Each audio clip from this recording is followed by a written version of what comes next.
Hello, here's some background on Jacques Charles, or Jack Charles, as we call him in London. So he was a French inventor, scientist, mathematician, and strangely enough, balloonist. He was born in the middle of the 18th century, so he was, later than Boyle. He was over 100 years later than Robert Boyle, but he was earlier than Gay-Lussac and Avogadro and other such people.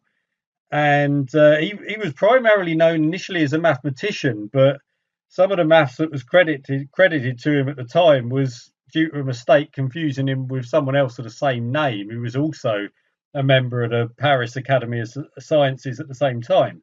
But that's not to say that the guy wasn't really influential. He made some amazing discoveries, so don't let that rain on his parade. So he's particularly known now for Charles's law of the volume of a gas being proportional to the temperature. Now, this was, I suppose, it was published and formulated by Gay-Lussac in 1802, but he credited it to unpublished work by Charles that had happened, he'd done much earlier. So he just hadn't published it and people hadn't become aware of it. So that's how he got credit for discovering that particular law and getting it named after him. But yeah, so after studying Boyle's law, which was about 100 years earlier that was published, if not more, he designed and he co-built the first hydrogen balloon. So this is co-built with the Robert brothers, who were these two French brothers who were, they were engineers and they were building things like balloons, and Charles had this knowledge of gases and how they would work. So he built this hydrogen balloon. And initially, this was a balloon just to fly around, maybe carry a small object. It wasn't for carrying people, the first design that they had. They came up with this airtight bag by getting silk sheets that they then varnished with rubber that they dissolved in turpentine. So you might have used turp, so it doesn't seem to get used quite as much nowadays. People tend to use white spirit quite a lot. You don't hear much about turpentine, but terps is it's distilled pine resin. Really, you get the resin from trees and distill it, and it can act as a natural solvent for things like rubber. So they dissolve the rubber in this terps. They then use that to turn the silk sheets into this airtight bag.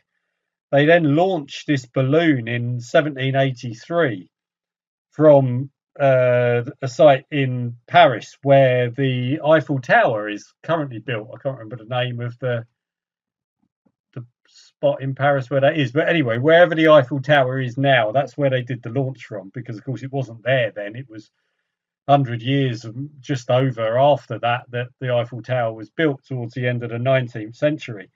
So they launched this. You even had Benjamin Franklin, the great American scientist engineer. He was in the crowd at the time.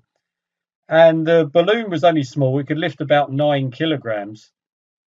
And they produced this hydrogen. It took ages to inflate the thing because they were producing the hydrogen from a chemical reaction between sulfuric acid and iron. So they put about a quarter of a ton of sulfuric acid, poured that onto about half a ton of iron, and but they didn't cool the gas through ice water or something before they were just pumping the hydrogen gas straight into the balloon. So it was then condensing really quickly inside the balloon. So you weren't getting much going in there.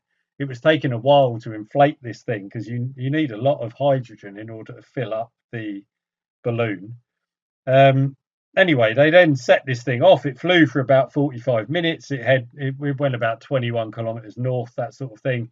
It then landed in this field and got attacked by a bunch of scared peasants with pitchforks who thought they were being, I don't know, attacked by space or the devil or something like that. I don't know.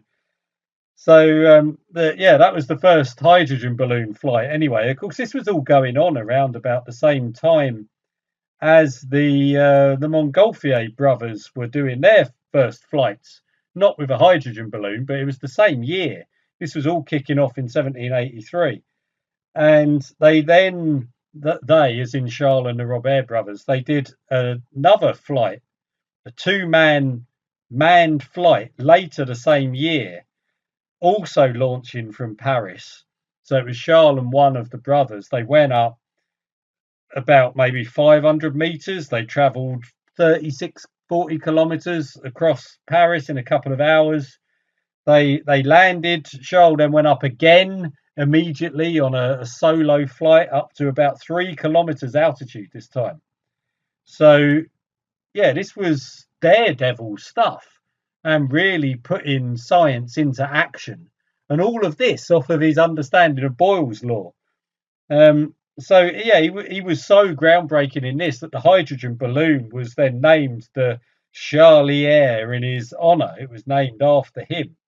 So all this was kicking off in this year. I mean, it must have been quite the time. I mean, I suppose it's not long anyway after the revolution.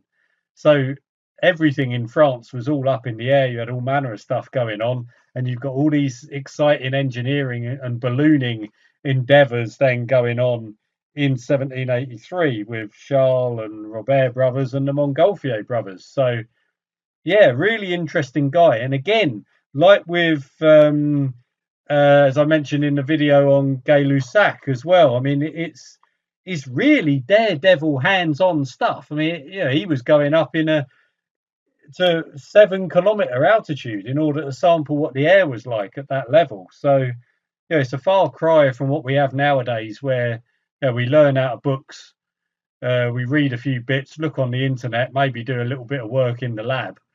Yeah, we're not doing all of this. I mean, let's get back the romance and the excitement of exploration, and let's go to Mars. This is our equivalent of the ballooning of back in the day. So yeah, it gives you a bit of pep in your step, doesn't it? Hearing about these sort of activities that they were getting up to back in the 18th century. Remarkable.